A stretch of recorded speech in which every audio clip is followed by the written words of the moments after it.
ఈరోజు పెద్దల సమక్షంలో వైఎస్ఆర్ కాంగ్రెస్ పార్టీ నాయకులు మరి అదేవిధంగా కృష్ణరాజుపల్లె వెంకటరామరెడ్డి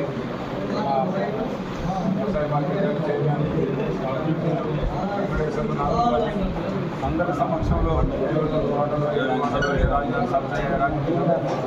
అందరి సమక్షంలో ఈరోజు జరిగిందని సబ్సిడీ రాజీని చెప్పేవాళ్ళు మాకు మా ఊళ్ళో బ్రహ్మాండంగా అన్ని విధాల సహాయంగా అందిస్తామని వీళ్ళందరికీ అభినందనలు తెలియపరుస్తున్నాం. ఈరోజు పార్టీలో చేరిన ప్రతి ఒక్కరికి మా కుటుంబ సభ్యులుగా మా సొంత కుటుంబంగా భావిస్తానని మీ అందరికీ నేను ఉంటానని మనం అందరమే చేయి కలిపి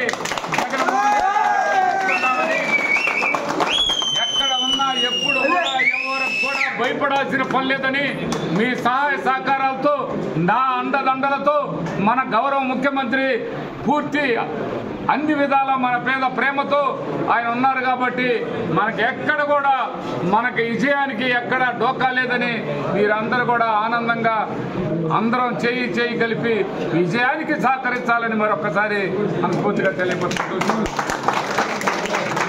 ఇలా చేసుకున్నారు. మీరు మీ నిజాయితీల గురించి చెప్తారు, మీ నిబద్ధతల గురించి చెప్తారు. కనీసం ఇష్టంరాజుపల్లెకి ఒక ఊరుంది, ఆ ఊరికి ఆ కరెంట్ అవసరం, ఆ కరెంటు సమస్యని పరిష్కారం చేయాలని ఏనాడైనా మీకు వచ్చిందా ఆలోచన? ఆ ఊరికి మంచినీటి సమస్య ఉంది, ఆ సమస్యని పరిష్కారం చేయాలని ఏనాడైనా వచ్చిందా?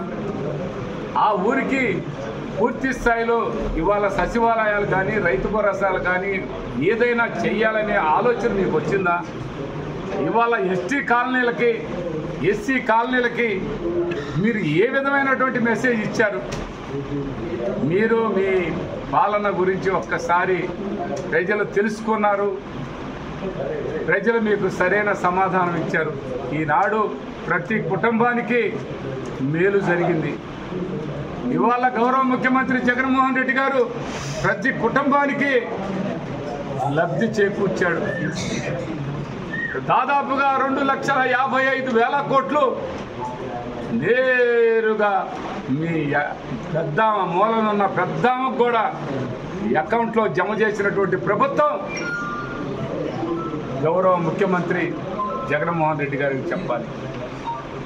ఏనాడైనా ఈ సంస్కృతి ఉందా మీకు? ఆనాడు చెప్పారు, వాలంటీర్స్ అందరూ కూడా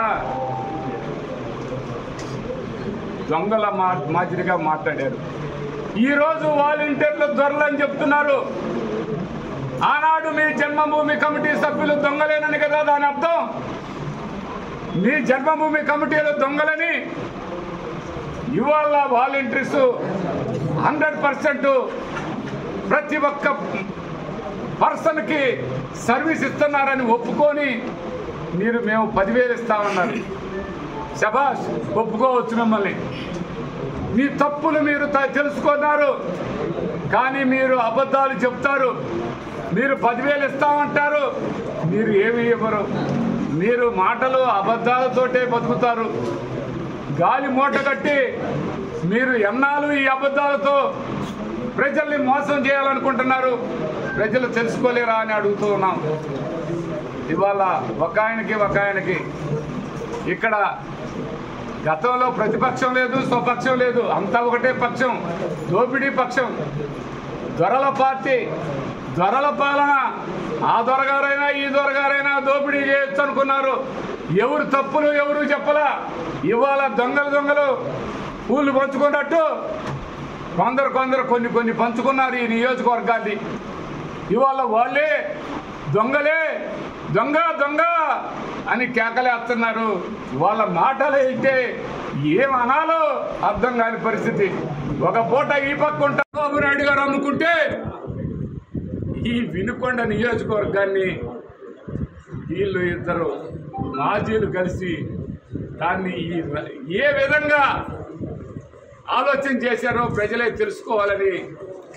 ఏ విధంగా వచ్చినా నిన్ను నేననే పని లేదు, నన్ను నువ్వనే పని లేదు, నీది నువ్వు వాడుకో, నాది నేను తీసుకుంటాను అని భాగాలు పంచుకున్నటువంటి వాళ్ళు ఇవాళ ఏదో మేము చేస్తాము అని చెబుతున్నారు. చేసింది ఎట్టా లేదు, మీరు చేస్తామన్నది నమ్మేవాళ్ళు లేరు.